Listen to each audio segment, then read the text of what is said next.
Olá. Gente, eu nunca vou esquecer de um dos meus primeiros e principais clientes, que chamava Rogério. O Rogério, ele passou quase a vida toda dele para construir o primeiro milhão dele.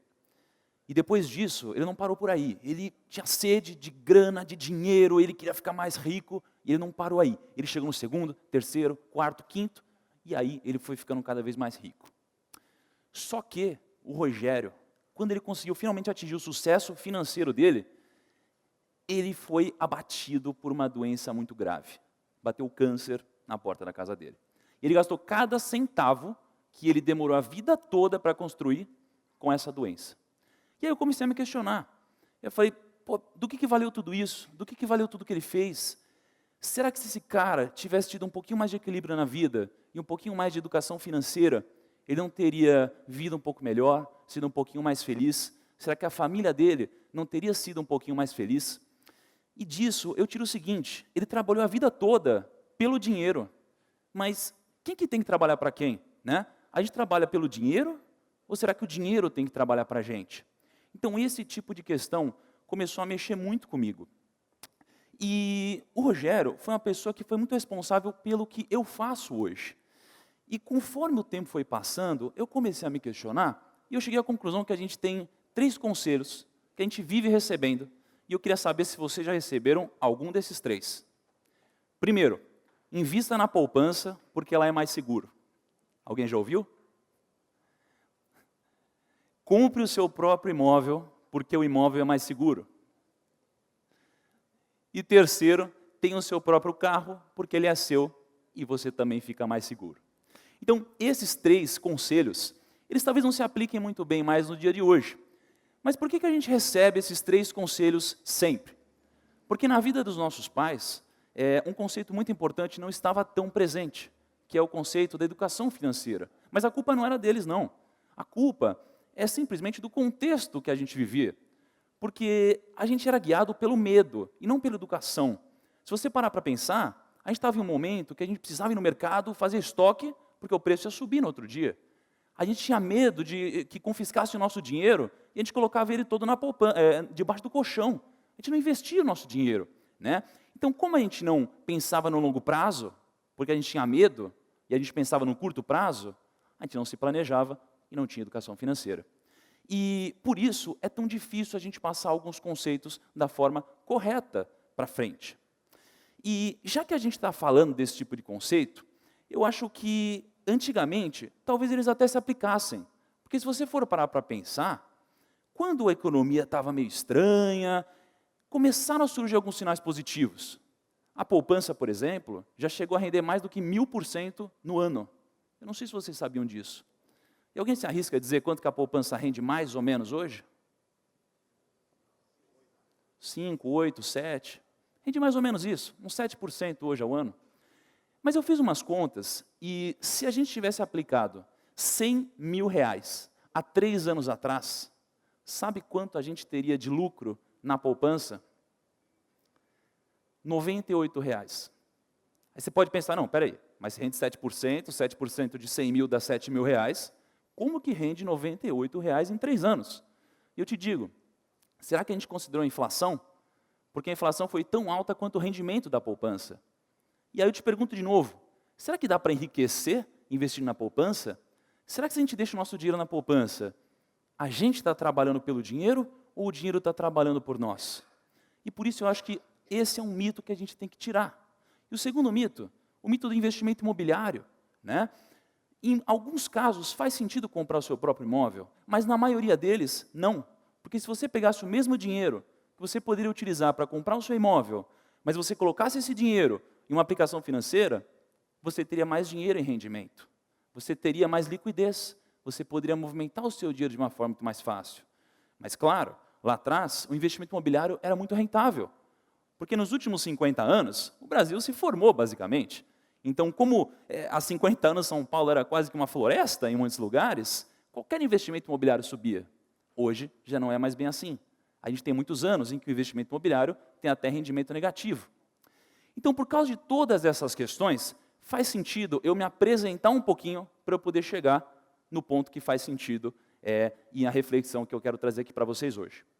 Eu sou o Thiago Nigro, eu estou há mais ou menos 7 anos no mercado financeiro e os meus pais, eles construíram uma poupança para mim, né? E eles passaram quase que 17 anos juntando dinheiro para mim. Todo mês ia lá, colocava um pouquinho, outro mês ia lá, colocava mais um pouquinho. E no final, né, quando eu atingi ali meus quase 18 anos, eu pude ter acesso a esse dinheiro. E quando eu tive acesso a esse dinheiro, aconteceu uma coisa muito curiosa. Meus pais demoraram 17 anos para juntar esse dinheiro, e eu demorei uma semana para perder ele todo. Eu peguei esse dinheiro e eu quebrei, assim, foi a primeira vez que eu quebrei. Eu peguei isso tudo e eu coloquei na bolsa. Eu tinha um grande sonho de ser aquele cara do Lobo de Wall Street, dos filmes de mercado financeiro, que ficava comprando e vendendo ação o tempo todo. E eu realmente tentei fazer isso por uma semana e eu perdi tudo que eu tinha. Isso daqui me motivou muito a estudar. E aí eu não me conformei, como que eu pude perder tudo isso? E eu comecei a tirar várias certificações no mercado financeiro. E quando eu fiz isso, eu tinha certeza que eu queria trabalhar no mercado financeiro. Então eu pensei, eu quero trabalhar em banco de investimento. E aí eu comecei a fazer um roadshow de entrevistas em bancos de investimentos. E eu fiz entrevista em todos aqueles bancos que vocês já ouviram falar, nos filmes, em jornais, Morgan Stanley, Merrill Lynch, Credit Suisse, Goldman Sachs, todos esses. Mas nenhum me abriu as portas. Eu cheguei na entrevista final de muitos deles, mas eu não passei em nenhum.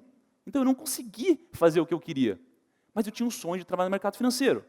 O que eu fiz? Eu montei meu próprio negócio. Há mais ou menos 6 anos atrás, quase 7 anos. O meu negócio era um negócio de assessoria de investimentos. Eu ajudava as pessoas a investirem. Mas imagina, se eu sou novo hoje, como que era quase 7 anos atrás. Era difícil passar muita credibilidade, né? E foi difícil, foi trabalhoso, eu fiquei muito tempo sem ganhar dinheiro, mas eu consegui construir um negócio. Então, quase 6 anos depois, eu montei o 10º maior escritório de assessoria de investimentos do país. E com isso, eu tinha mais de 5 mil clientes, eu tinha mais de 30 pessoas na minha equipe, eu estava ganhando dinheiro, eu estava investindo em novos projetos. E um desses projetos era um projeto digital, porque eu queria atingir mais pessoas, eu queria captar mais clientes para a minha empresa. Então, entrei na internet, montei um canal no YouTube, montei um site, blog, Facebook, tudo isso, né? E o nome desse projeto era o Primo Rico. E tudo estava dando muito certo na minha vida. Eu estava ascendendo, eu estava crescendo, eu estava ganhando dinheiro. Só que, lembra do Rogério? O Rogério foi um cliente muito importante para mim. E o que aconteceu com ele foi que quando estava tudo dando certo, eu recebi uma notícia. O Rogério estava em uma fase terminal. E isso daqui me deixou muito abalado. Assim, a gente sabia que era questão de tempo. E eu me aproximei tanto do Rogério que eu sabia segredos que a família dele não sabia. Ele me deixou orientações para ajudar a família dele caso acontecesse alguma coisa com ele. Eu sabia de segredos. Isso daqui me deixou muito abalado. E, paralelamente, eu recebi uma oferta de venda pela minha empresa. E eu pensei, cara, eu preciso atingir mais gente, eu preciso educar financeiramente mais pessoas. Só que hoje eu só falo com 5 mil clientes. Eu preciso atingir o Brasil todo. A gente tem mais de 200 milhões de pessoas. E aí eu tomei a decisão. Eu decidi nessa hora e eu entendi que o meu propósito era educar financeiramente todo o Brasil. E eu vendi a minha empresa. Eu foquei no meu projeto digital. E quando eu foquei no meu projeto digital, eu comecei a produzir muito conteúdo para o YouTube, principalmente. Hoje eu falo com mais de 1 milhão de pessoas por mês na internet, no meu canal. Isso daqui começou a fazer muito sentido para mim. Então, eu queria fazer aqui uma brincadeira com vocês. E eu preciso que vocês prestem muita atenção em mim. Muita, muita atenção mesmo em mim agora. Façam exatamente o que eu falar, por favor. Todo mundo, levanta a mão direita. Beleza, presta muita atenção no que eu vou dizer e faça exatamente o que eu fizer. Por favor, levantem o seu dedo indicador. Olhem o dedo que vocês levantaram. A maioria de vocês. Por que vocês levantaram o dedão e não o indicador que eu pedi? Vocês perceberam como o exemplo é muito forte? O exemplo, ele é mais forte e mais importante do que o que a gente fala. O que a gente faz é responsável por transformações gigantes. E quando eu percebi isso, eu entendi que o meu propósito era ajudar a transformar o Brasil financeiramente através do exemplo. E agora que vocês entenderam um pouquinho mais de como a educação financeira poderia ter transformado a vida do Rogério, a vida de várias pessoas, e vocês entenderam como o exemplo é poderoso, eu gostaria que vocês agora me ajudassem e se sentissem responsáveis por me ajudar a disseminar esse tipo de informação que é tão importante hoje no Brasil e que me auxiliassem a atingir o meu propósito. Obrigado.